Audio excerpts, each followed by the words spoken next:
آپ کے لیے نئی کہانی کے ساتھ آپ کی اپنی میں نسیم آپ کو نئی کہانی سنانے جا رہی ہے۔ اس کا نام ہے کچرے کا پھول۔ گورا رنگ، موٹی موٹی گلافی آنکھیں، سنہرے بال اور واقعی حسن کا مرکہ تھی، مگر اس کا یہ حسن گندگی کے پردے میں چھپا ہوا تھا۔ گورے اور سرخ گالوں پر جگہ جگہ میل کی تہیں جمی ہوئی تھیں، سنہری بال رسیوں کی صورت میں لٹک رہے تھے۔ کپڑوں کا رنگ تو نظر ہی نہیں آ رہا تھا، ہاتھ تو براہ راست گندگی میں گھسے رہنے کی وجہ سے اس قدر گندے تھے کہ ان کو کالا ہی کہا جا سکتا تھا، گورا نہیں۔ مگر نہ جانے کیوں میں نے جب سے اس کے ننھے سے وجود کو دیکھا تھا بے چین ہو گئی تھی۔ اگر یہی بچی صاف ستھری اور خوشبو میں بسی ہوتی تو دیکھنے والے اپنی نظروں کو اس کے چہرے سے مشکل سے ہی ہٹا پاتے۔ وہ اصل میں کچرے میں سے کاغذ اور جانے کیا علم قلم چنتی تھی۔ دوسرے بچوں کے ساتھ ننگے پاؤں جب وہ بھاگ بھاگ کر کچرے میں ہاتھ ڈالتی تو میں دکھ سے اپنی نگاہیں پھیر لیتی۔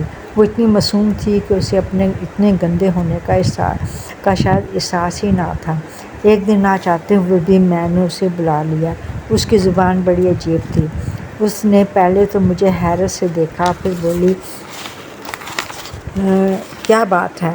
میں نے کہا کہ تمہیں پیسے چاہیے؟ کہنے لگی، ہاں۔ میں نے کہا کہ ایک شرط پر دوں گی کہ کل تم صاف ہو کر آؤ۔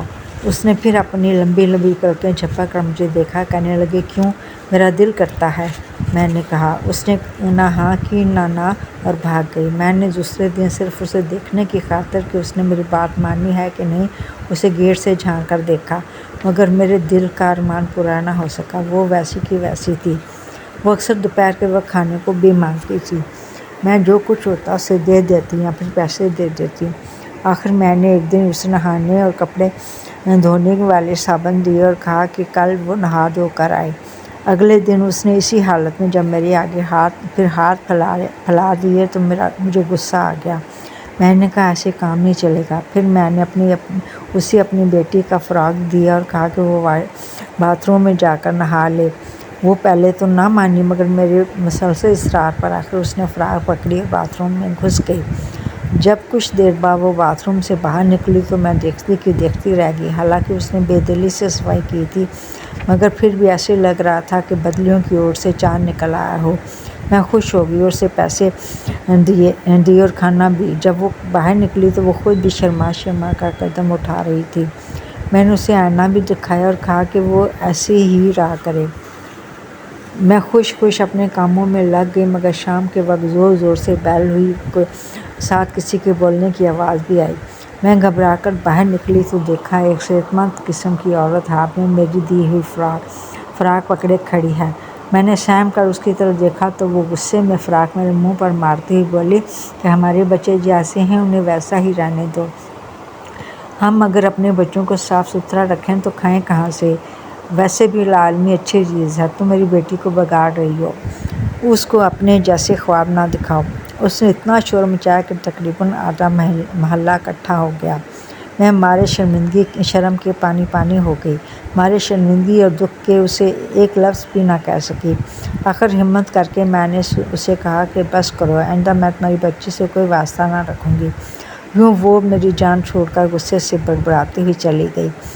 اگر وہ کچھ دیر اور رہتی تو یقیناً میں غصے اور شرمندگی سے بے ہوش ہو جاتی، مگر وہ تو آسمان سر پر اٹھائے ہوئے تھی۔ اس نے جب میرے گھر کے گیٹ کو زور سے بند کیا تو میں بھی اندر چلی آئی اور رہ کر سوچنے لگی کہ جانے ایسے کتنے بچے ہیں جو کچرے میں ہی رہ کر پل کر جوان ہو جاتے ہیں۔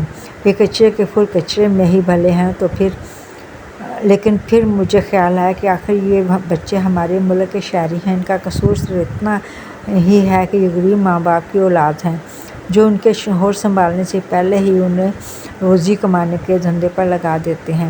حالانکہ ان بچوں کے دل میں خواہش ہوتی ہے کہ وہ بھی تعلیم حاصل کریں، مگر حالات انہیں بے بس کر دیتے ہیں۔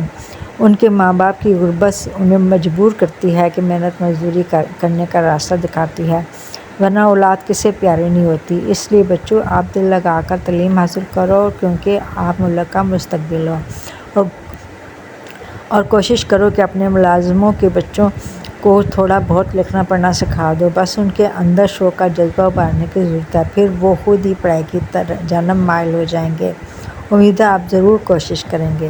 دیکھا بچوں، ایک غریب بچے کیسے محنت کرتے ہیں اور کس طرح ان کی مجبوری کی وجہ سے وہ پڑھ نہیں سکتے، نہ کھیل سکتے ہیں کھل کر۔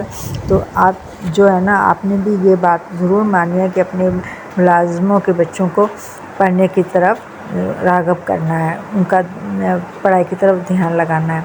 تو یقیناً آپ کو یہ کہانی پسند ہوگی۔